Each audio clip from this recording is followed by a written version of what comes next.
Hey everybody, it's Donovan with the Music Retail Podcast. I want to thank you for being here today and for watching today's episode. I think you're going to really enjoy it.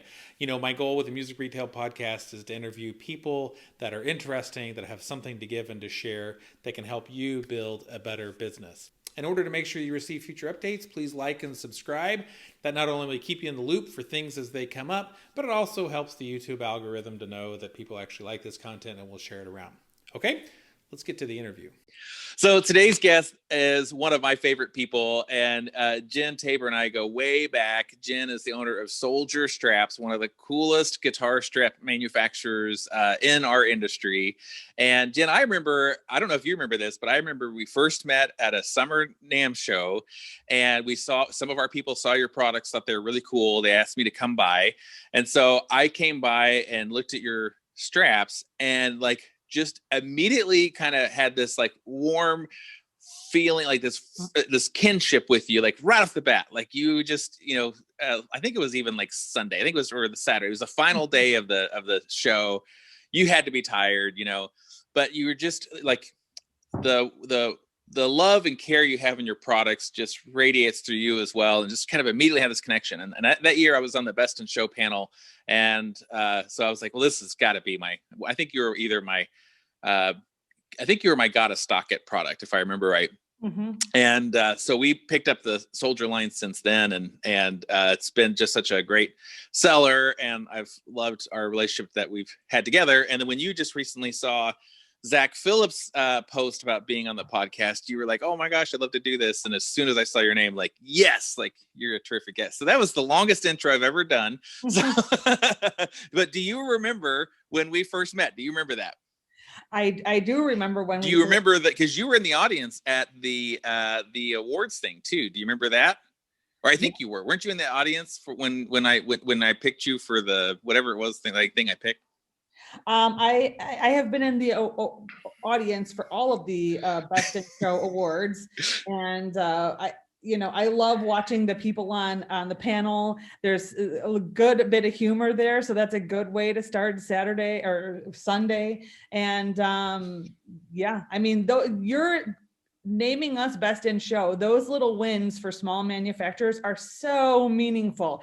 Like we go home and it made my day. I probably did more sales that day because I had a little Superman cape on, from winning Best in Show. So those things are huge for us and so meaningful. I think not just to us, but to everyone, but to be recognized when you think that potentially no one's seeing you and you're standing in the booth and waving your hand like, hey, what about you? Come over here. Let me tell you my story and what we've got. It's really meaningful, and you probably did more for me than but. Oh, well, I'm happy to do it. And especially someone who makes such a great product and is such a nice person to boot. And, so I think all of us root for the underdog and that person who deserves to have a bigger platform and to have success. And it's been really excited to see you have that. So you have access to all kinds of material and sewing machines. Have you made a Superman cape? I haven't made a Superman cape, but back in the day, I used to sit on my couch at night when I was watching TV, and I would make little handmade embroidered banners. So I took a piece of felt from Joanne, I'd fold it over, I'd punch out these letters on basically, an old school Cricut machine before there were Cricut machines. And then I'd decorate them, with, little fish or bubbles. If somebody was by, in Connecticut, I'd put little fish on it and I'd say handmade for, and then I'd stitch the name of the store. Those were fun. Those are throwbacks. If I see those in a store, it's just love. It's just straight love. I'm like, hours went into this stupid banner. And That's awesome. That's awesome though. That shows your care and appreciation for the people that support and believe in what you're doing. So that's really fantastic. So I want to know, obviously we're going to talk a lot today about Souldier straps and stuff, but I want to know what came before Souldier. What got you prepped and ready to be the point where you could open up this cool indie guitar strap company? Well, the story builds from somewhere where you have no idea where it's coming from. And then all of a sudden you find yourself in something and you have to look back to see where you came from. But I started off my career in two places. I'll say South Bend, Indiana. I went to high school and college there and was a cellist. I was always going to be, from the time I was 10 years old, I was going to be an orchestra director, hands down. I loved my orchestra teacher in MacArthur Junior High in the northwest suburbs of Chicago. Her name was Sue Berge. And I just wanted to be her. I wanted to spend every waking minute I could with her, and decided that that's what I was going to do. So everything I did from junior high moving forward was based around spending time and becoming an orchestra director, spending time in the music programs, and started off in South Bend, Indiana as a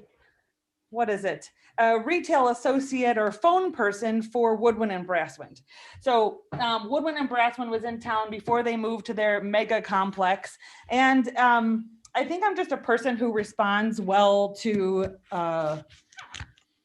praise, because I remember my manager back there was John Bowles, which I have no idea where John Bowles is, but they at one point told me that I was the #1 seller that week for,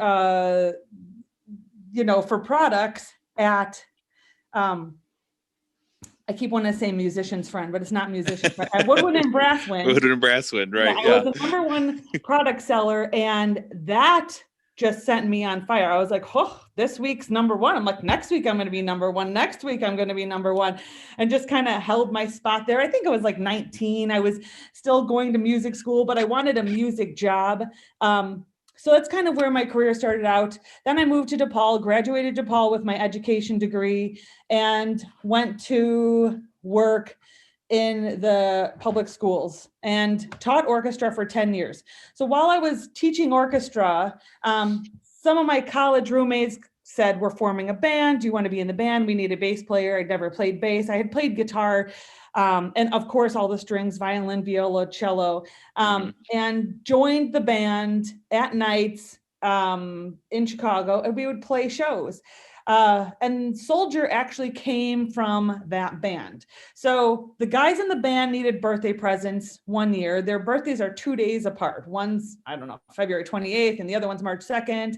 And I knew if I got one a flask and one a wallet, that they would have wanted each other's gifts, and, I would have given the wrong thing. So I said, oh my gosh, I'm going to make them guitar straps out of, that match each of their outfits. So one of them always wore a stark white shirt, he worked at an advertising agency. So he'd show up at band practice in his kind of like business attire. And I made him a black strap with red on it that would stand out on his white shirts that he always wore. And the other guy in the band, he always had like those corduroy jackets on with the suede patches on the elbow, and it was really kind of heady and stuff like that. So I made him this over embellished, really rich textured strap that was like brown and red, and it would look good with his jackets that he liked to wear. And that's where Souldier started. I gave them each one of their birthday presents. I swear they looked at me like I was crazy, like, what the hell is this? And I was like, this is your present, so to take it whether you like it or not. And did they realize right away that it was something you had made, or did you tell them that? How did that come about? Yeah, I told them I made it.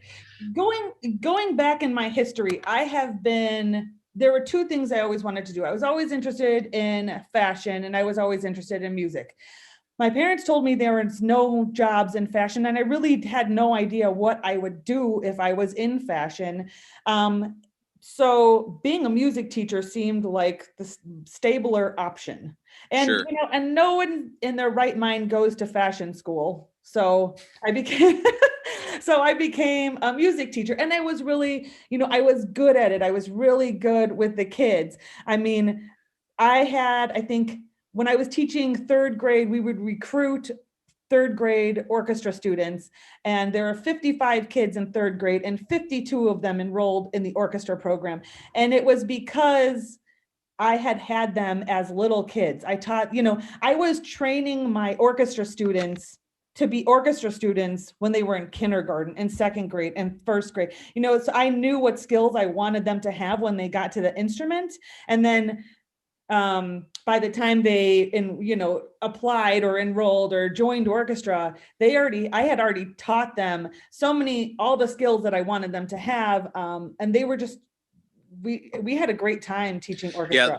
The word you're looking for that is brainwashed. You brainwashed them into joining the orchestra. And then I kind of would, the band director was mad at me because yes. his enrollment was down, and I was like, well, I can't speak to your enrollment. Yeah, that's your problem, not mine. I was like, you can have all the kids that don't survive orchestra. Those are your band kids.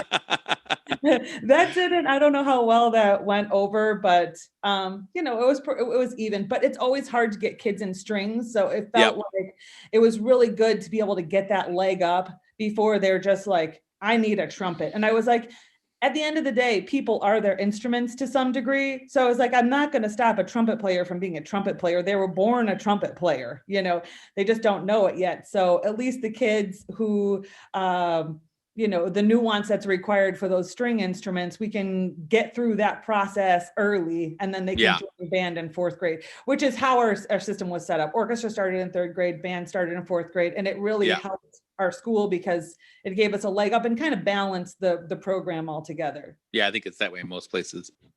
So you're basically cheating the system by stealing all the band kids and putting them in orchestra through the power of brainwashing, which is fantastic. And you've always been interested in kind of fashion. I'm assuming when during this time as well, like you're sewing and you're doing crafty type stuff. Has that always been like an interest of yours too?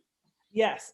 And this will just be a statement that will tell you how things work. I decided I was going to knit, and somebody had taught me how to crochet. My friend's grandma had taught me how to crochet in second grade. So I think in my 20s, I was like, I'm going to knit and I'll sit on the couch, and because I'm a fidgeter. So my hands have something to do. You can't just watch a movie. Your hands have to be moving, right? So I was like, I can knit while I'm doing this. I get a pattern for an Aran Island sweater, which is the most intense. It's got crosses, it's got plus signs, it's got minuses in there. And I just decide I'm going to make a scarf, and then I'm going to make a sweater, and didn't really know anything about it. The sweater ended up being some rainbow pastel thread, god awful. And then not only that, but they have this thing at the beginning where they're like, if you measure the gauge, 5 stitches is 2 inches or something. I was like, I don't have time for this. It's like takes 5 minutes. So I made the sweater. It was, I don't know, like 40 inches wide. The sleeves were huge, and I would just wrap it up, stick it, and I'd be like, Goodwill got a sweater. And I'd drop it off there. So I was always making things for everybody. I would paint pots for my friend's wedding. I would make little satchels for the ring bearers. I made pants out of curtains. I made a lot of clothes for myself out of curtains in high school because I didn't want to have what everybody else had, and mortified my cousin in the process. I would show up to English class. Oh, that was great. And she would just like crawl under a shell. And I was like, I'm sorry. Nobody has these pants but me. And she wanted to fit in. And I was, wanted to make sure that, that you stood out. Yeah. She wants to blend in. You want to stand out. And it was not, she would detach herself from me during English class. Yeah. So you give these straps to your bandmates, and tell me to pick up the story from there. So as soon as I did that, and I have to say that one of the reasons our product is on seatbelt is because my dad worked on cars. So when I went to make the first 2 guitar straps, I found these fabrics for the guys, and then was like, well, what do I put them on? I was like, oh, he gave me a box of remnant seatbelts, so I'll just sew them on this seatbelt and cut some leather ends out. The leather ends were supposed to look like a crest, like a family crest. And that's where it all started. Our first strap pretty much is the exact replica of our product now. We got a little better at sewing. But what happened next was I made 10 more. And when we would play shows in Chicago, we would have t-shirts, we'd have some CDs, and I'd lay the straps on the table. And then other bands that we were playing with, I remember the first band that bought our product was this band Heavens to Betsy. We opened up for Heavens to Betsy, and one of the guys in the band bought our stuff. And it was such a win that somebody would pay money for this thing and wanted it, that I, got really excited. So I'd go home. It was just like that. I would just go home, make 20 more. And then eventually I got the courage to go to the first music store, and I walked in to the music store and asked them. Roughly what year is this? Put this in time for me. 2004. So the first straps Gotcha. I made were in 2004. And like I said, because I was really ambitious about being a music instructor during college, anytime there was a job in Chicago that had to do with music, I was there. So I had taught at the Old Town School of Folk Music. I taught piano lessons to 4-year-olds while their parents were getting coffee across the street. I did that probably for like 2 years. Taught at the Chicago, or, worked with the Chicago Sinfonietta, did all these little music related jobs. So when I started making guitar straps, I figured I'll go back to Old Town School Folk Music because it was safe, and they would consider this crazy idea of me selling them guitar straps. And first I walked into them first, they said yes. I walked into another store the next day, which was Rock and Roll Vintage, and he said yes. And then it just became a game of yeses. I would call while I was, during my lunch break or after school when I was teaching, and I would just make phone calls, and I'd say, this weekend I'm going to be over on Saturday, I have this product, would you be interested in seeing it? And if people said yes, I got ready, took them product, played the part, and waited to see what the outcome was. The first response was pretty good. There were like the first 3 stores I went to, 2 said yes, 1 said no. I figured those were pretty good odds. And then I just started making appointments like to Milwaukee. Like, when's my next 3-day weekend from school? On Saturday that weekend, I'll go to Milwaukee. And we went to Milwaukee. I stopped at 6 stores, 5 stores picked up our stuff, made friends with the owners and stuff like that. And then it was on to the next place. So there's a couple layers to this story, which is one of the places that I found fabric in Chicago was just this big old warehouse. I had searched. It's like one of those places you go and you just climb on top of boxes. You have to take a shower when you get out because you're so dirty and you have no idea what you're going to find, but there's hidden treasures that nobody wants and boxes of buckles and whatever it is. So my third trip out of town, I went to St. Louis and showed up at Killer Vintage, and I showed him the straps, and I did the same spiel, like, I'm making this product in Chicago. It's all in recycled seatbelt. We're hand making everything. Would you be interested? And he's like, I already have those straps. And I said, no, you don't. You can't. I just started making them. And he pulled a box out from underneath the counter and started lifting out these old straps. And he's like, these are the case candy that comes when people return guitars. And I was so confused. I couldn't figure out what was going on. So I went home, I did some research, and then I found out from a Dutch website that Ace and Bobby Lee from the 60s and 70s had manufactured in Chicago. And what the fabric that I was choosing for my guitar straps was the original dead stock from the Ace and Bobby Lee company that hadn't left the factory. So essentially the material that was Hendrix Woodstock strap or Duane Allman, all of this was the original material that I was buying from this warehouse. And then I just started doing research and really felt like, oh my God, I'm onto something.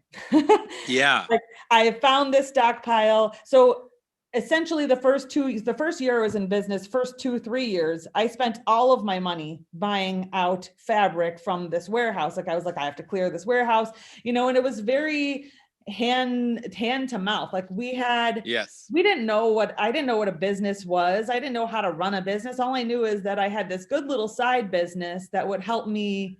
I have to say that I was also probably like 5 months pregnant, with my first child when this was happening. So this was like diaper money for me. I was like, oh my God, this is great. We're going to the zoo. We're buying extra diapers, and that's kind of how the product started. And I really credit Killer Vintage, because he was one of the first people that let me know that I had something special.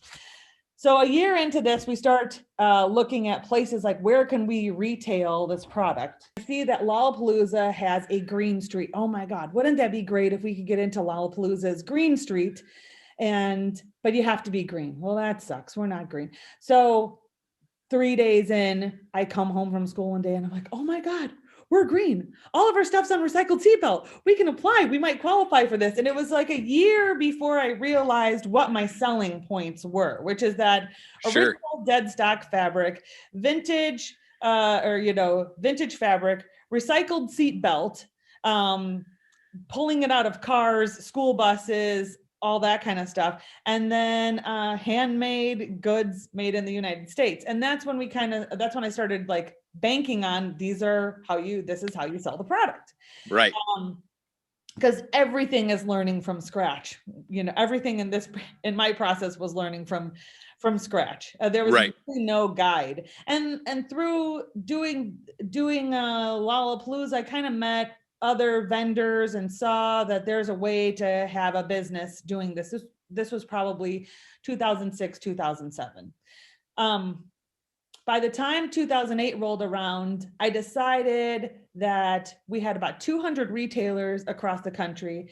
And I decided that I was going to try to make a move to maybe see if I could do this business full time. And in 2008, we got a distribution order from a Japanese customer that was basically my teaching salary. And that was my call to action. I called school. I said, I think I need to take a year leave of absence, and just figured I would give it a go because somebody was covering what I was going to be making. And this was my opportunity to, see if I could make it stick. Roughly what year is this? That was in 2008, because 2008, that's also when the economy fell out.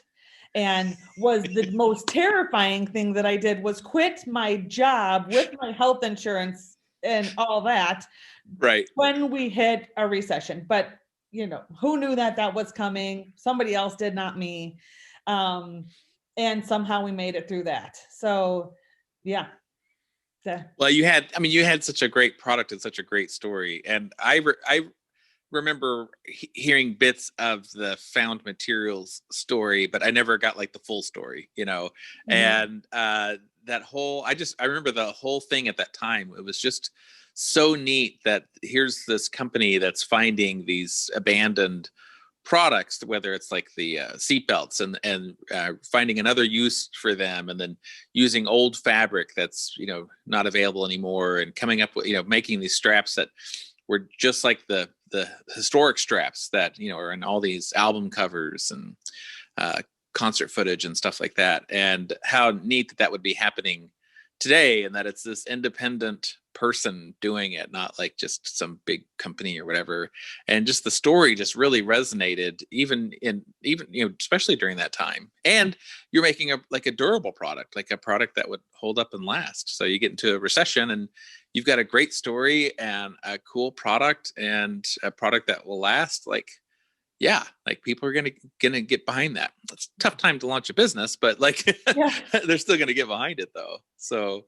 Well, I also think that, one of the things that for me was one of the things for me that was the start of the business was the idea that I wasn't creating guitar straps, but I was identifying personalities and matching product to the music you listen to, the style of guitar you wear, what you're wearing on stage, like all that stuff was right there in the beginning of creating two pieces for two different people.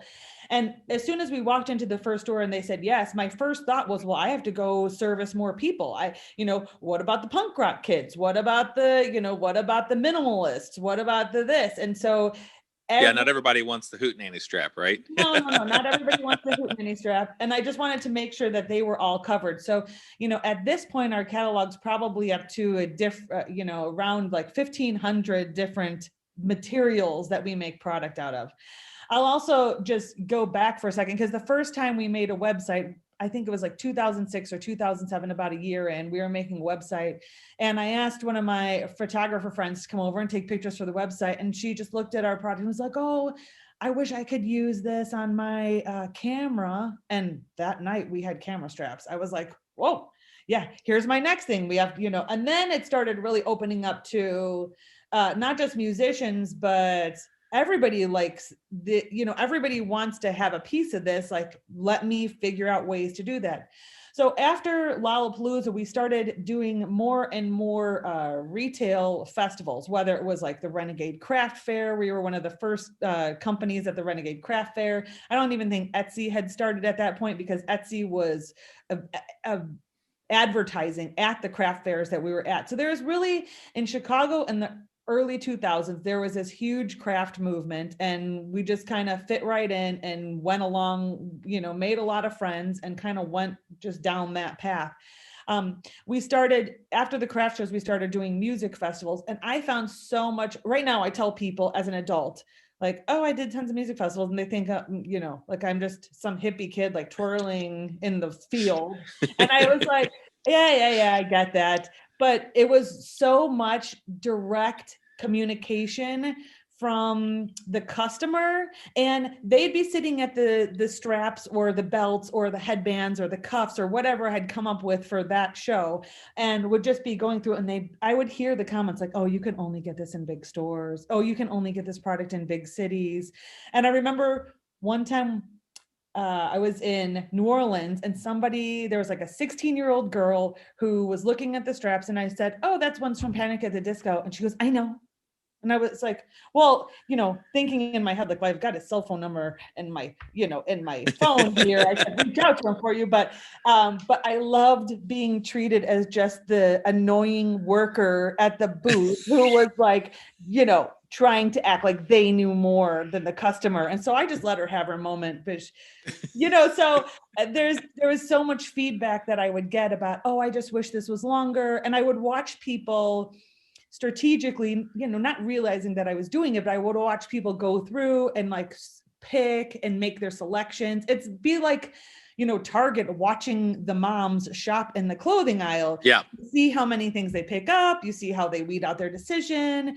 And then another key point is I started realizing how broad the selection could be.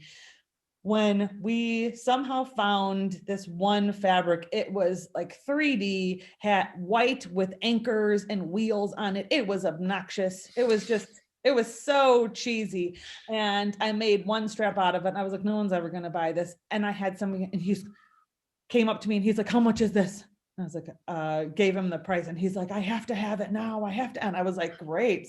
And then I just realized I'm not going to limit myself, because it's also the same time. I can't remember if Shark Tank came out then, but Shark Tank has been, watching people on Shark Tank, and they're like, narrow the product offering, don't give them too many options, make 5 things, make them all black. And here I have this business that completely goes against everything that everyone's being taught. And you're questioning yourself, like, am I right? Are they right? Do I have the confidence in myself to just fully believe in what I'm doing and move forward without questioning this? Like, it's working, but everybody tells me it's not supposed to be working. So how do you manage that? Because I'm not the smartest person in the room, Right. Like, they're on TV. So yeah, just kind of trying to build confidence to continue going down the path when you're never sure if you're doing the right thing anyways, is right. Yeah. But the customer feedback is what kind of kept me going. Yeah. In that direction. Listening to you talk about that reminds me, I've owned this book forever, but never read it. And I was looking for something to start reading and grabbed Why We Buy by Paco Underhill. And I don't know if you've ever read that or not, but that process you described of watching customers, how they interact with your product and select your product, and using that as feedback to refine and improve your product is exactly what his entire book's about. You know, even when you're mentioning about like how Target was watching, moms shopping through Target and stuff, like this is the guy who started all that.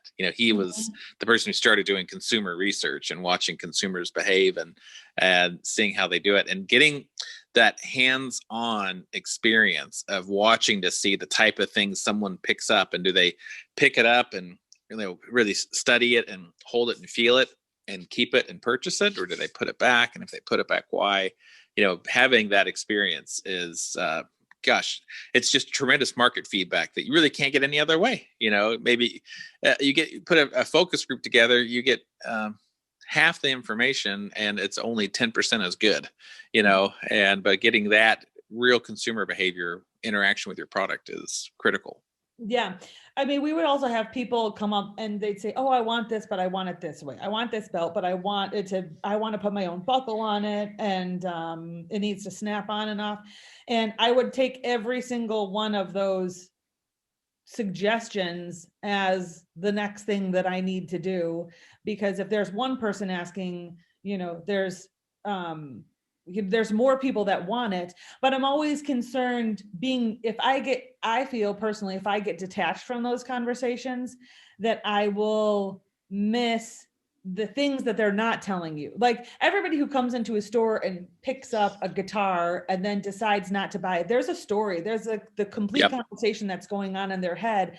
And more than anything, I want to know what that conversation is, because they could be wrong about what they're thinking, and just getting them out of the conversation really helps them be involved, and usually will result in a better sale about, like, what are you thinking about this? What do you not like about it? And people are, I think, hesitant to give us negative feedback face to face. Like, that's a harder thing to do. It's easier to be like, I love it, it's great, it's everything I ever wanted. But when there's some sort of problem, they don't necessarily want to address the problem unless you invite them to address the problem, and then they'll give you your real thoughts. And I feel like we've made a lot of progress in those areas as well, where, anybody who looks at my product, I can already tell you what the problems, or what the things that I'd want to do, or what's coming next. Because I've invited those conversations in, and this will go back to one of my major themes of being a musician, which has been coming up a lot for me since starting a business, which I think one of the best things that I learned being a musician is being able to accept critique. If you think about being a piano student when you're 7 years old, my piano student teacher showed up every week. His job was never to tell me I was great. Right. Yeah, his job was to tell me, oh, that was good for trying. Now do this. And then the same thing with the cello teacher, the same thing in music school through college. It only gets more intense. And then you find out that music is this ultimate, unattainable goal, that no one's ever going to meet the ultimate expression. No one's ever going to play the notes fast enough. If you have one piece, you're missing another thing. And really being able to accept a full critique and not take it personally, but take it as the goal of this is what I'm going to do, because I'm going to be better than I was last week, has been hugely helpful. Because I don't think anyone can truly insult me by telling me that I'm doing something wrong. If there's something I don't know and you're like, hey, Jen, you need to know more what people are saying about your product, I'll go, okay, let me go figure out how to find out more about what people have to say about my product. And I think where people get stammered sometimes is when they're like, I'm 100% right. Right. And when they're 100% right, that door is so closed. So just being a musician has given me quite a leg up, because I've been trained to be critiqued or criticized, and have it's such an important part of it. You saying that reminds me of another NAMM show experience I had with another vendor, and it was the Cooper stand guy, the guy who makes the folding guitar stand that folds up and can fit in your pocket. And in his defense, this is on the NAMM show, at a NAMM show, when you're busy, you're on your feet, it's exhausting, it's loud, everyone nerves can kind of get frayed. And I remember we'd gone up and looked at it because someone had told us about this cool stand that folds down, and we had looked at it, and this was it was the first design that he had brought to his first year at the NAMM show. And we were looking at some of the contact points where the guitar sits, and we just felt like that there was spots where the guitar would touch bare wood and could, negatively affect the finish.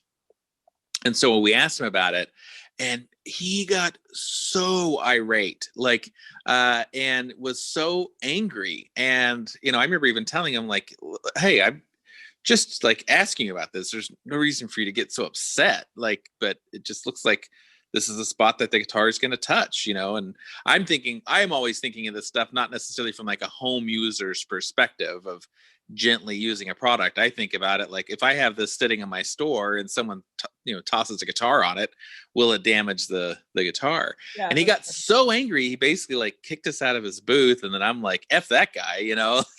Yeah. And I don't know, I've hated him ever since. It's totally unfair. Like, I'm sure if I met him, he's a delightful guy, but it's an example of someone who's just like, it can be hard to take criticism over something you've created. You know, if someone's to tell you like, your kid's kind of a jerk and sort of ugly, like, you know, it's sort of hard to go like, you know, you're right. Like, but it's so great that you can take that and take it constructively. Well, I mean, I just think of, if I do what they say, I'm going to sell more product. Like, at the end of the day, I'm not here to hamper myself. And the selling of product goes back to another thing that I am truly passionate about, which is being a good employer.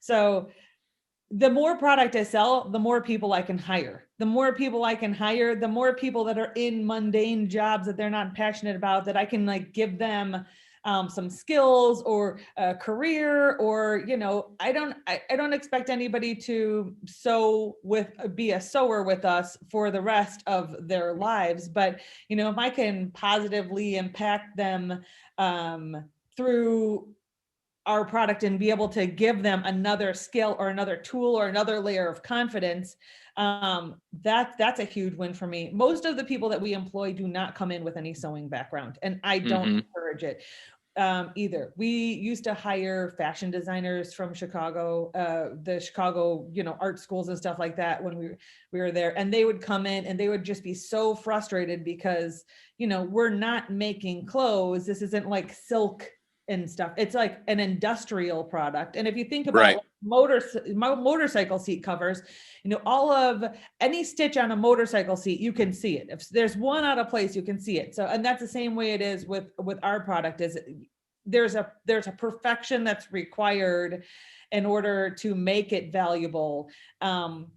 And everybody in the company needs to be on board with that mission. I mean, we've got like double checks, like nobody's double check. It's like, if you touch it after they touch it, then you have to inspect their work. And, and they see me all the time. If I'm making something, I'm taking my stuff apart when it needs to come apart. And I'm just like, and I will make a show of it. I'll be like, yep, I messed this up.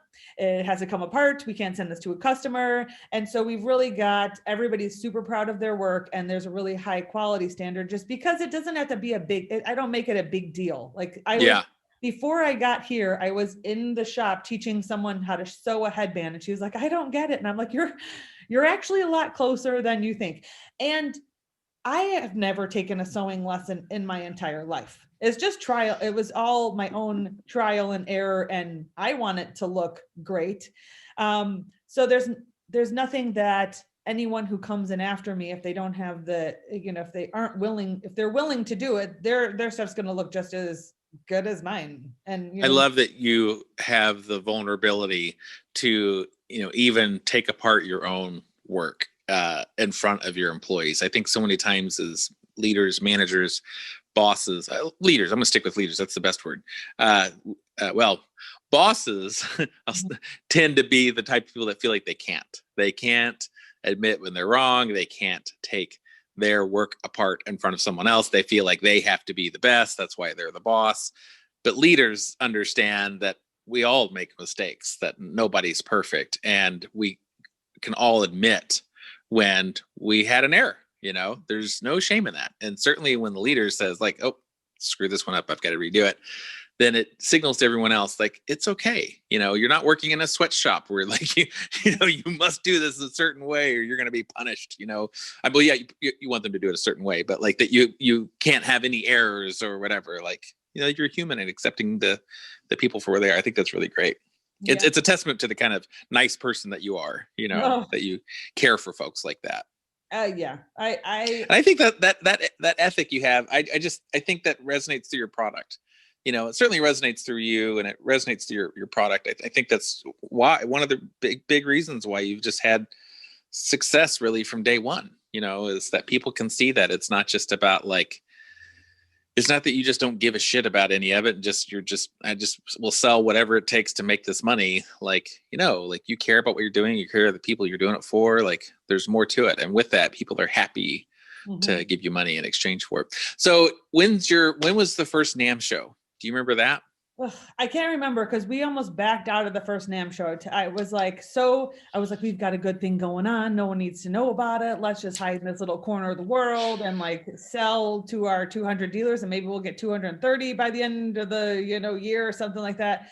And I was highly terrified of the larger companies coming in and copying our product and kind of taking this thing away from me, because I will also have to say that I had many conversations with myself where I was like, really, there's something I found a hole where nobody was doing anything. And like, how in the world did that happen? Like, how was I given the gift of being able to establish that there was a hole somewhere and then the resources to do it?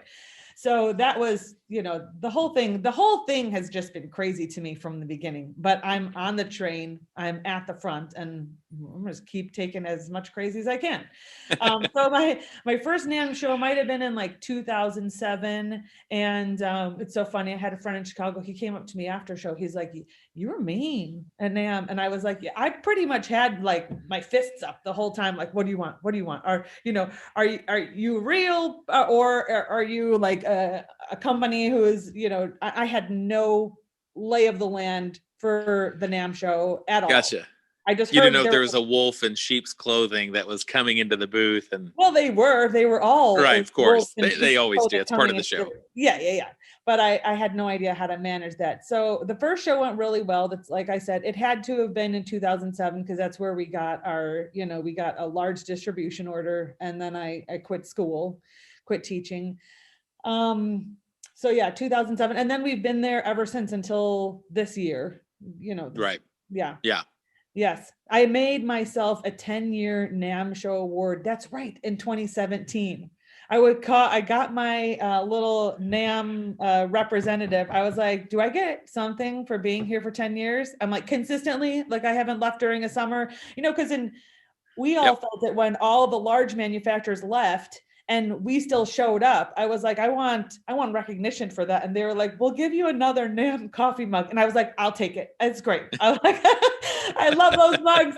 And then I just went out that night, I think, and I made myself my own banner out of neon paper and like stuck it to the side of the booth. I was like, I gave myself one of those badges and it said happy 10-year anniversary. And I was like, if you won't give me one, I'm giving myself my own one. So, yeah. I love it. So, where did the name Souldier come from? And if there's anyone that's not familiar with it, maybe you're only a school music dealer or whatever, and so you haven't seen these. It's not spelled soldier the normal way. It's spelled like Souldier. So where did that name come from? Such a great name. Thank you. Well, I kept thinking of, I'm into this like kind of 60s, 70s vibe. And there was really a picture of the Kent State shootings of the hippies putting flowers in the barrel of the guns. And that was kind of the image that was going to, encapsulate the brand. And my daughter at that time was 6 months old. And we noticed that she really liked dancing to the Killer song, I've Got Soul, but I'm Not a Soldier. And the whole thing kind of tied together. It was like Souldier is the name because she would dance more to that song than the other ones. It was probably just a good groove, but right. And that's where I got the name Souldier. So it's kind of those two things happening right around the same time. And, you sit on these things. For me, I like sit on them for 3 days and then the epiphany comes, after the fact. Yeah. Or maybe not after the fact, but it takes a couple days for the two things to come together. I love naming brands and other things. I have so many side brands that I want to start because I come up with a great name and the name has the story attached to it for me. So Souldier really, I feel like I would show up to NAMM shows and I'd showcase a new product, and they were like, that's not Souldier. And I was like, well, it is, because I just made it. And, you know, kind of the thing, Right. in my mind, the things that I make turn into Souldier. And so Souldier had a story and a history. And for me to get out of that story and the history to be able to do other creative things, I started realizing that I might need to come up with another brand that does this thing, like, you know, super dark metal, like, you know, not scary metal for me at least, but just like those people, maybe they're not finding their home in Souldier. So I'm going to have to create another brand so that Souldier can also work for them. And in the process of just starting to investigate branding and who the company is and what it's supposed to do and all that kind of stuff, I just found that, you know, that it really helped me determine who the Souldier brand is going to be. And I feel like I have a good handle on that. And now it's just a matter of communicating that vision to everyone I can meet, everyone I meet, and everyone I come across. Right. You know? So you went from, you know, selling to a few local shops, then you had a couple hundred shops. Do you know how many stores you're in today? Well, today is a weird day. We have active dealers, we have inactive dealers. I really haven't done the roundup of who's left, who's doing what, and then there's new people coming in all the time. One of the recent stores that has just done a tremendous job with our product is Mom and Dad's Music. There's a new store that opened up in Tennessee, and I think they're just selling through a product like nobody's business, which I have to call her and find out what she's doing. Yeah. We've had probably about 500 US dealers. We also have worked with Sam Ash. When Best Buy carried music equipment in their stores for a little bit, we were part of the Best Buy. We distribute to 13 countries overseas. Yeah, that's kind of where it's at right now. But like I said, I don't have the exact number because things are in flux at the moment with sure. COVID. Well, and with an accessory product too, like guitar straps, you know, dealers can kind of come and go and come back and return, and you know, it will come into someone's assortment, could go off their assortment for a while, then comes back. I mean, I get that it's a bit of a moving target. So yeah, well, we're trying to keep it more in than more out. Well, yeah, of course, yeah. Because I have more people that I could be providing jobs to. So right. Just leave that one right there. So for any of you that bought Souldier straps that aren't buying them now, like, let's get back on let's get on it. Get your shit together and let's buy some straps, Yeah, exactly. And now you're also, I mean, you mentioned, but you're making all kinds of other stuff other than just straps. You've got dog collars and all kinds of like other products. Like you mentioned the camera strap, like if something needs a strap, like you can make it. And you're also making ukulele straps, which is not unusual necessarily, but like, you know, a good quality ukulele strap, there's not a lot of those out there. So you're doing that as well.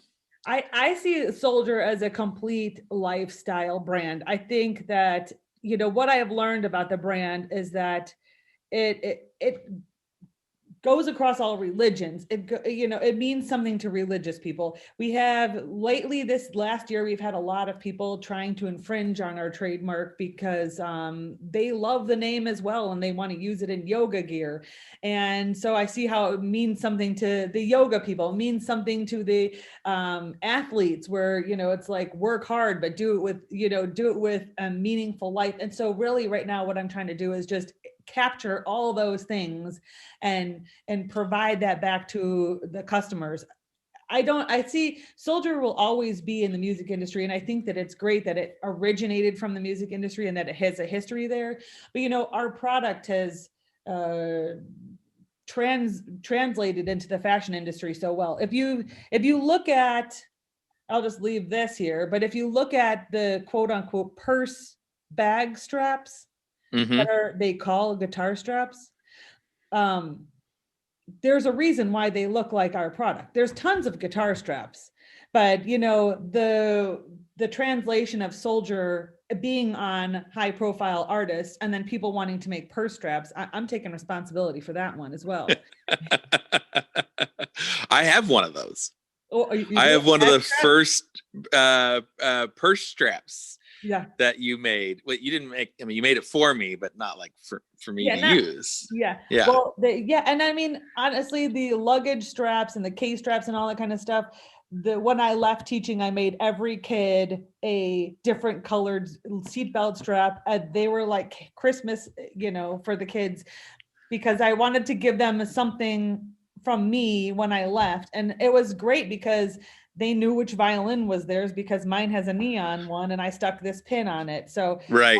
The all-encompassing nature of the products we make has just been something that I've been doing since the beginning, and something that I want to continue to build on. I see a real future for us in, like the branded merchandise and just putting our name on it. Because like I said, girls would come to me at the booth and they'd say, oh, I don't play guitar, but I'd love to wear this. And we made belts, right. Oh, I don't wear belts, and then we made headbands. And so it's just gone. And then the other thing that is like a personal game is that each one of these little products is another way to continue my mission of using the resources you have and keeping them out of a landfill. So when it doesn't make a guitar strap anymore, it makes a dog collar. When the fabric's too short to make a dog collar, it makes a headband. And when it's too short to make a headband, it makes a cuff. My smallest thing that we make is a little pick holder that goes onto the side of our wallets. And the shop, if they need to throw stuff away because my scrap bins have gotten too big, I say, do it when I'm not here. I don't want to know about it. Don't tell me about it. And you better leave something there so I don't know that you did it. Because I'm like, I am a total scrapper. If I can find something that's being unused and turn it into a win, that's my own personal game with myself. Sure. Yeah. And I love it. And I keep around all the remnants and the little leftover things until there's literally shreds, because I don't know what products I'm going to make in the future. And I might need that, I might need that for some samples or something. So in our shop, we really are practice, even though they probably wouldn't even know it. We really practice reduce, reuse, recycle, right, in a major way. Yeah. But that's like a personal mission that I get the willies up of participating in. Yeah. So I want to fast forward and talk about what happened in 2018. I remember, I'm sure a lot of people were somewhat befuddled when you became a brand director for Levy's Straps, which is owned by Gator. Tell me kind of what happened. How did that come about to be? Did you still keep Souldier at the time? Were you doing them concurrently? Tell me the story behind all that. Yeah, like I said, I'm an opportunist. I like jumping on things. I'm willing to take risks. Part of the reason why I'm here, but how that happened. So I had seen an ad in one of the Music Trades magazine about Gator having, let me back up. 2017, we moved out of Chicago and moved from Chicago to Southwest Michigan, which is basically South Bend, Indiana. And one of the reasons we moved here strategically is we were spending so much money on just rent in Chicago to be there. Artists were coming by and they'd call us, but I figured I want to be able to still keep like that as kind of a home base and be able to get back when people think we're in Chicago and the artists call us and we would go meet with them. But I need to lower my manufacturing costs. Like no one in their right mind is manufacturing product in Chicago. It's the dumbest thing. I should have gotten out of that a long time ago, but I lived there and I loved it. So we came back to South Bend, Indiana, which is also where I went to high school and college and worked for the woodwind and the brasswind. And I know the population here. I know that it's like, one of those Rust Belt cities. There's still a lot of activity. So we came back here. I read in a Music Trades article that Gator was distributing to Sweetwater through their resources in Fort Wayne. And I had reached out to Crystal and I was like, hey, would you be interested in, distributing the Souldier product? We could, we're close. We could, there's not a lot of shipping. It might work out well. And at that point they had said, no, we're not interested because we're starting our own, an accessory line. And I was like, well, there's not much I can do about that.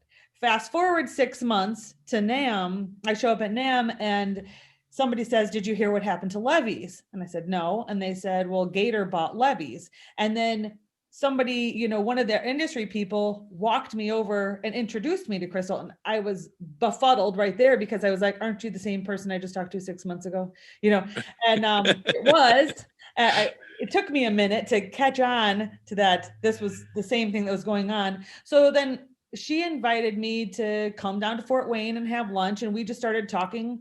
And then at one point she said, would you be interested in making a collection for Summer NAMM, like a Levi's collection? I said, sure, we should do a co-branded one.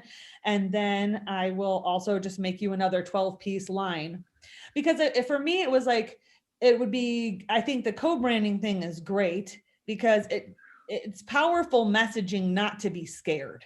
You know, it says a statement like, we're the hugest strap company in the world and we can still partner with this little thing and we can still retain our place. And for us, it's cool because it's like, yeah, we were important enough to matter to this company. So I wanted to do this co-branded thing. I thought it was beneficial for both. And then the 12-piece line was just like, I get to be creative and stretch and show you what I know about people's preferences and patterns and colors and all these things that I've learned from my market research. So then after NAMM, she offered me a position as brand director with Levi's. And at that moment, I thought that, you know, we had been kind of talking for 6 months. I thought that there's two things that can happen. One is potentially that all the work that I've done with Souldier would be, you know, could have been the stuff that led me to this point, to run this large company. And then if it doesn't work out and they hate me, then I have Souldier that I can, you know, go back to. I had talked for a second about selling the business to Gator and stuff like that, but it just didn't work out. It wasn't the right fit. And they were really on their own mission, having just bought Levi's. So my partner ran Souldier and I accepted the position for Levi's. So Souldier was running the whole time that I was working at Levi's, but they're two completely different operations. One of the appealing things to me about going to Levi's was I felt, you know, my resources have always been, I never went and took out the business loan. It's really hard to explain to people how you're going to make money doing guitar straps. It's not as visible as socks. It's not as visible as starting and there were so many questions. Well, and it's the same Shark Tank mentality. You go to a bank and they're like, narrow it down to 5 products and get in Guitar Center. And I'm like, but I've survived without Guitar Center. I'm like, that's why we're here, is because we're the special thing that you can only find in major cities and stuff like that. You know? So like, again, my story is not lining up with what the expectations of people are for small businesses. And I really saw Levi's as the way to like fully expand my wings without limitations. And I figured, what the heck, let's try it out. So I took on the brand and did not walk into my shop for a year and a half, even though it's probably 0.3 miles from my house. I knew that if I went there, somebody was going to ask me to do something. And I just didn't feel like that was fair. Like I have my own morals and I have to live with myself at the end of the day, and trick it whoever you want, but it wouldn't feel right. And I have been a boss and an employer, and I would never want anyone to do that to me. So it was just, that was what was fair in my mind, was just to like take a detour. I also thought that if Souldier needs to be a real business, it can be me at the front of the train, but it's got to be able to function without me as well. Like, and although I never went on a vacation, probably like once or twice, like that, you can't live like that forever either. So Souldier going to have to stand on its own. This is your test. And then I'm going to go see what I can pull off over here and try to recreate something else and kind of build on it without the restrictions that have been put on me by my own business. Does that make sense? Yeah, totally. So I jumped in and really found myself all over loving manufacturing. I loved the processes of building things, of teaching people, and, you know, I learned things from them and they learned things from me. I spent a lot of time and in communication with the Levi's factory in Nova Scotia. And then I was flying down regularly to Tampa and kind of to work with the Gator sales team and marketing teams down there, and kind of found myself doing exactly the same thing I was at Souldier. I'm doing sales, I'm doing marketing, I'm directing the brand, I'm creating the product, I'm teaching people how to make that product, I'm giving them sources. I'm like went to a lot of trade shows and really tried to like bring Levy's, refresh their product. So one of the things I did is I brought in vinyl. We started making vinyl goods.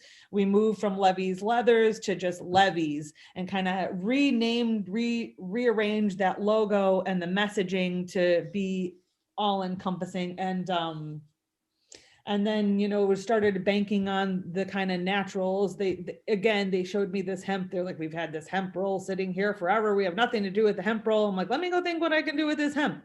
And I came back and I'm like, oh my God, we're going to make hemp straps with cork ends on the bottom. So it's an all natural. And then we're going to stick a little stash pocket in the back, and people will just get a kick out of the fact that there's like a little stash pocket in the back. Right.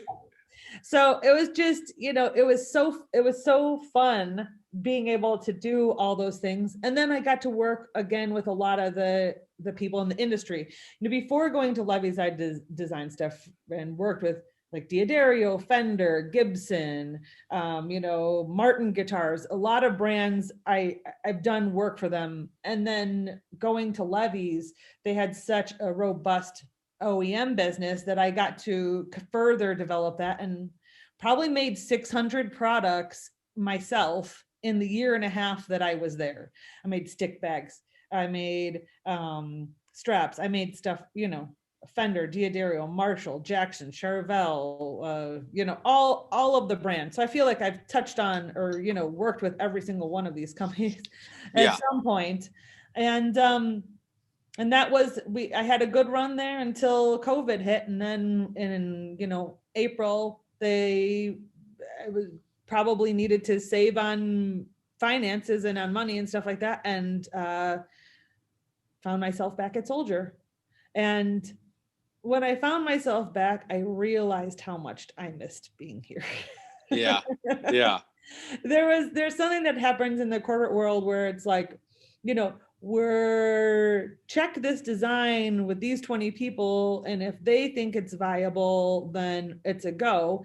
And I never had to do that before because so much I would relied on the gut of like, but I talked to them when I saw them, but I already have, and I can't explain to you like that where this comes from, but people are, if you hear something twice, the third time you hear it, you're acting. If somebody's like, I want a blue Telecaster, you're like, that's great. Next person, I want a blue Telecaster. You're starting to look up the pricing and like where you're getting a blue Telecaster. The third one, you better have them in stock because this is a trend. So it's really just listening and, and trying to ping which things are the ones that are, which direction your industry moving.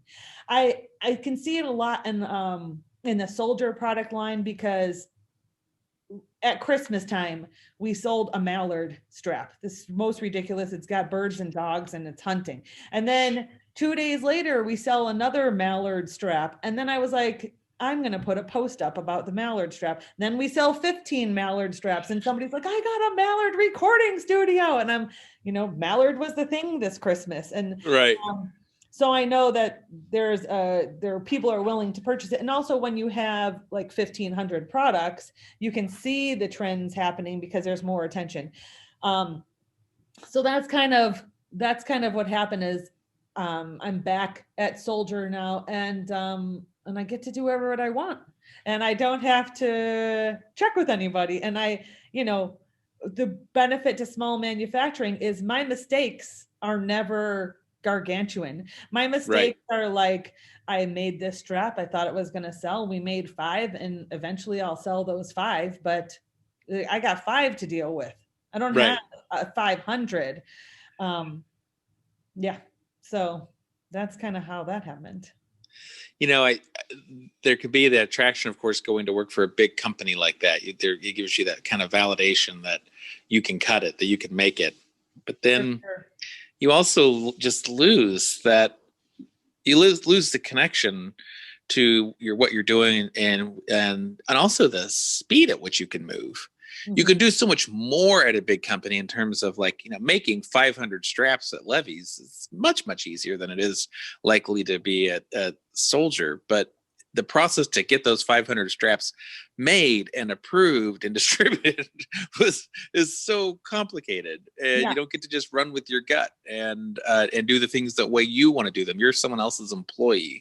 Your job is to do it the way that they want it to do them, and that can be a really tough thing, and I could totally see how great it is to be back home, back into the thing that you've created, your baby, and seeing where that takes you. You certainly have the capability to be successful and to thrive in the corporate world.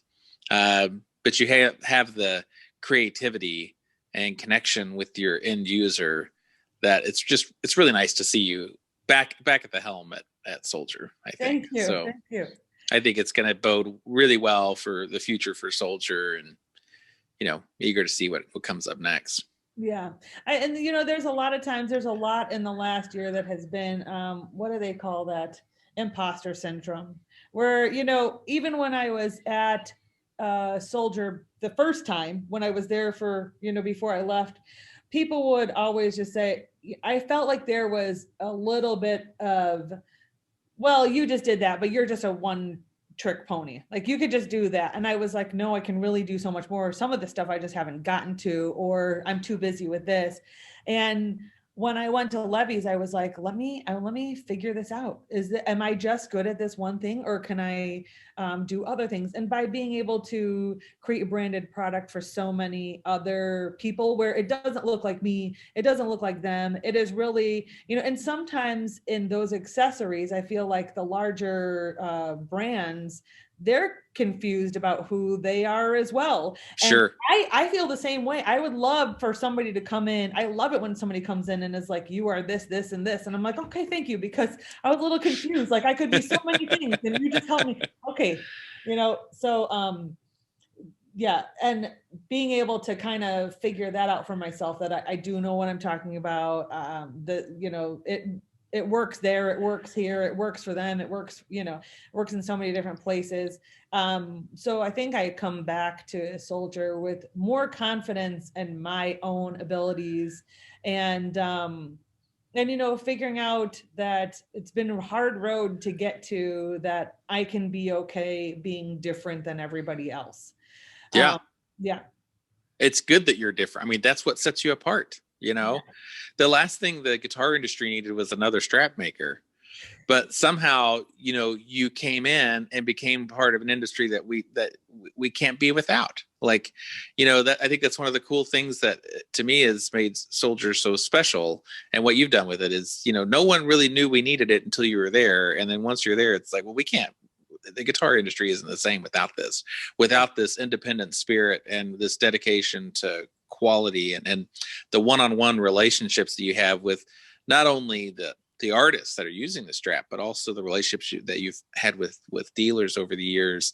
Like, that's just something that is unique, and that our industry needs, those touch points and that human connection and interaction. And frankly, we just need something freaking cool like that, like this guitar strap, like this person who made this strap, it's made in the US, they made it, and like they talk to that artist that you see use it, like they know each other, like, this strap was made for them. I don't know, like that whole story is just so cool versus just someone making straps and other people just buying them, and there's really no connection between that. Yeah, I think that, like I was saying before, the music products industry, I have always been hesitant, and you and I had talked a second about that I've always been hesitant to reach out to other people, because I feel like if I tell, other manufacturers, especially, in accessories, or like larger companies. And sometimes you're looking for advice and direction and mentorship. And the worst person you can turn to is someone who's like, well, you know, if you tell me the things that you're scared about, I'm going to use them against you, you know? And so really trying to figure out like, well, who can I talk to? Like today I'm freaking out about this. I don't know what to do. Who am I going to talk to? And it's been my retailers that I go back to, you know, I will still call the people at CME, call the people at Rock and Roll Vintage, call the guys in New York, call whoever it is, and just be like, can you talk me off this ledge? And my relationship with the dealers is the utmost importance to me. You know, I remember we started working with Sam Ash, and a lot of my dealers, or no, it was Best Buy. And a lot of my dealers came up to me and they're like, well, you're going to be a Best Buy and we're not going to sell anything anymore. And, you know, we've also sold direct to customer since day one. Because I had to tell them, like, you can only handle 40 straps and I've got 1,500 and somebody wants that ugly one that you're never going to buy. And don't worry, they don't want to buy from me anyways, because they have to wait. They want it from you now, today. So I don't really feel like there's been an issue there. But when I was dealing with the deal with Best Buy, I remember being like, okay, Best Buy, we're going to take this thing that is pretty common and we're just going to get the name out there so that the grandmas can give them to their grandsons, and then they'll grow up as a Souldier user and they'll come back to us.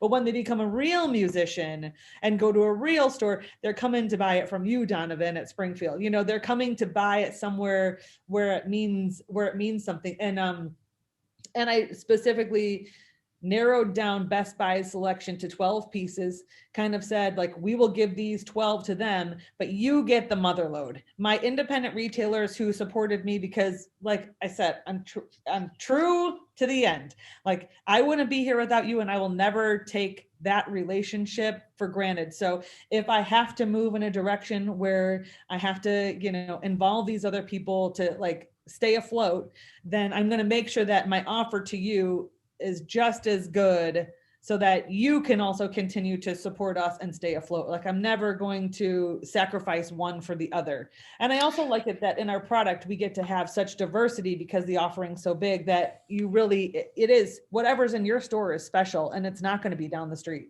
Sure. You know, just to keep it real, I do think that was a mistake that you made with Souldier putting in Best Buy. You know, that they are not cool. What they're doing with the music store, like, I don't know. To me, it really seemed like it didn't like bother me from a business perspective. Like, I'm not worried like, oh my gosh, like, how am I going to pay our rent now that Best Buy has Souldier Straps? Wasn't that, but it just really felt like something that's really off brand, you know? Like, I always just feel with Souldier is it's this personal connection. Like I mentioned before, like, you have a connection with the artist, you have a connection with it's all these personal connections. And even being in something like Sam Ash is fine, because, you know, the Ash family is still like, I mean, they are Sam Ash Music, like, they're actively involved. Sammy was a previous guest on my podcast. Like, that whole family's running that ship. So even though they're nationwide and it's, you know, one of the industry's biggest retailers, there's still a personal connection there.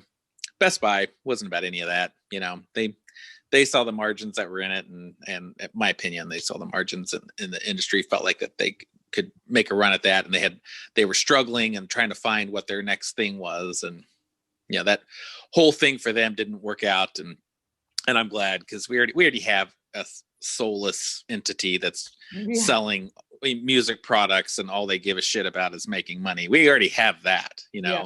We have a couple of those. We've got Amazon and we've got the national chain, and we didn't need yet another one.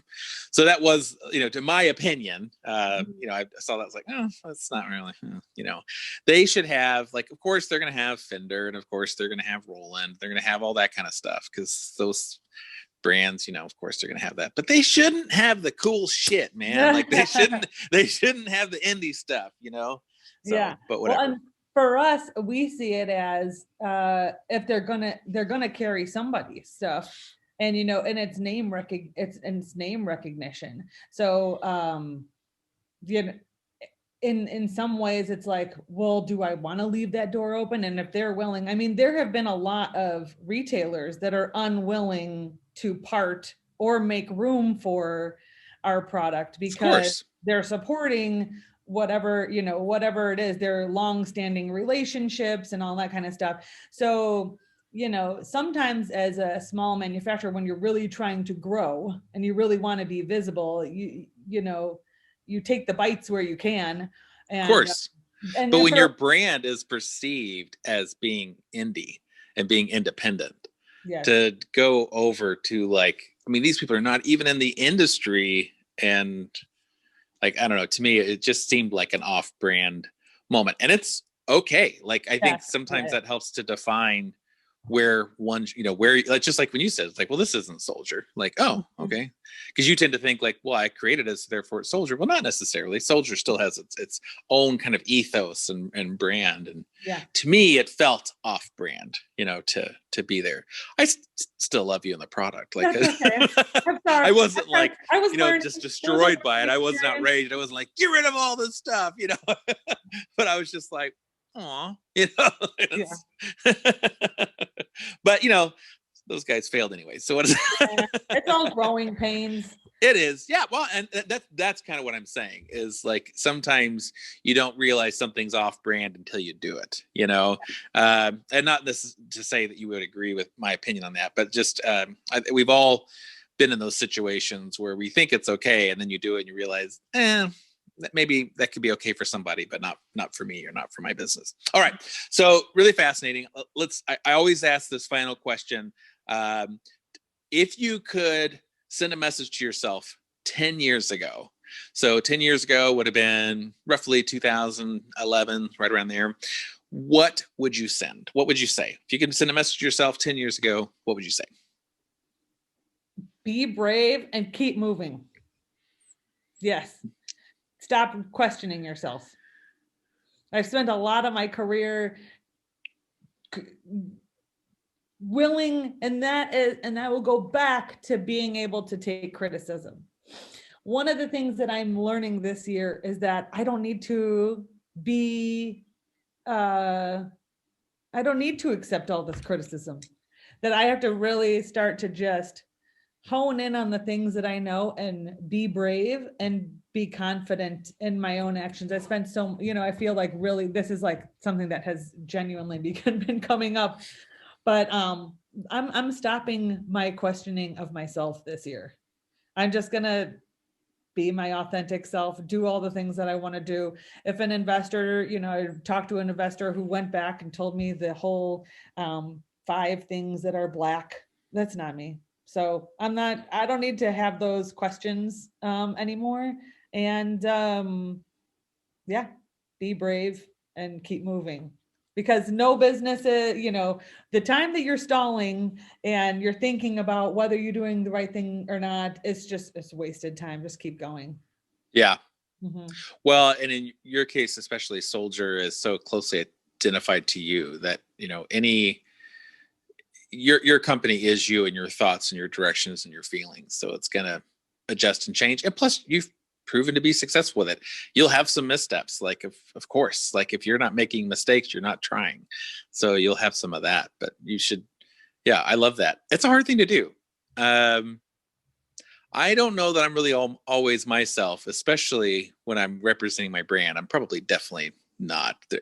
Everyone's getting some tempered version of the thing I'd really like to say or or think. And especially in social situations like social media, like I'm always very cognizant of that. And it's for 2 reasons. I mean, one, you know, I don't want to upset customers that I may have connections with, but I also like don't necessarily want my opinions to affect the people that I work with. You know, because I look at my company as not my company, but our company. And so I may have personal opinions about politics or religion or anything like that. And I don't want my thoughts on that to, you know, reflect on the people that I work with. I feel like that's kind of not fair. But in a company like Souldier, where like I mean, you are Souldier, like you've founded it, you've created it, and then people who have come there have come because they've been aligned to your vision. I think maybe you have a little more leeway with that kind of stuff. So yeah, I try to stay out of those conversations as well, because like I said, everybody puts something different on it. Was somebody at one point somebody said, you shouldn't be the face of Souldier, because what if they think it's just a bunch of dudes playing ping pong that somehow get straps made during the day? By me putting my face, and in the industry it's different, but like in social media and stuff like that, like I think it would be, and I'm still on the fence with this one, but I think it's like, for me it could be a misstep to really own it as the owner, because Souldier has a life of its own and I'm its steward. I'm the one who's taking it here and taking it there and taking it there. But like how everybody else feels about Souldier, I still don't have the results on those conversations. And I don't want to give them something that is not what they're feeling. If they think this is 100-person factory, somewhere else, and it does X, Y, and Z, then they need to continue on with their story for themselves. And I will just, present it in a way that helps people feel unity and community. That's my biggest message this year. Is Souldier is not about guitar straps, but about the community and supporting all of the people who are Souldier users or future Souldier users, and really tying that back into, we are a group of like-minded people and we care about each other. And sure. Yeah, that's what Souldier is at the core, I think, anyways. Yeah. So that's your message for this year. What message do you want to put in a time capsule to open up 10 years from now? So 2031, you're going to open this message from yourself. What's it going to be? You did it. You won. Nice. Congratulations on being a target. No, I don't know. Yeah, I've got huge missions for the brand. Like I said, I don't think that it starts in the music industry, which is the coolest thing, because everybody wants a piece of the music industry. But I really feel like it's a lifestyle brand, and it can translate in so many ways throughout all the people who, my newest tagline is for musicians and music lovers. And who isn't a musician or a music lover? Music means something to all of us. So it's not just, I'm not just capping it off at guitarists. I want to bring everyone into the fold to, the group of like-minded individuals. But I will say I have one quote, an Andy Warhol quote that I have for people like me, or people who are confused or not too sure what to do with feedback. And I kind of have lived by this quote probably since you said like 2011. And I'm just can I read it to you real quick? Please. Okay. Don't think about making art, just get it done. Let everyone else decide if it's good or bad, whether they love it or hate it. And while they're deciding, make more art.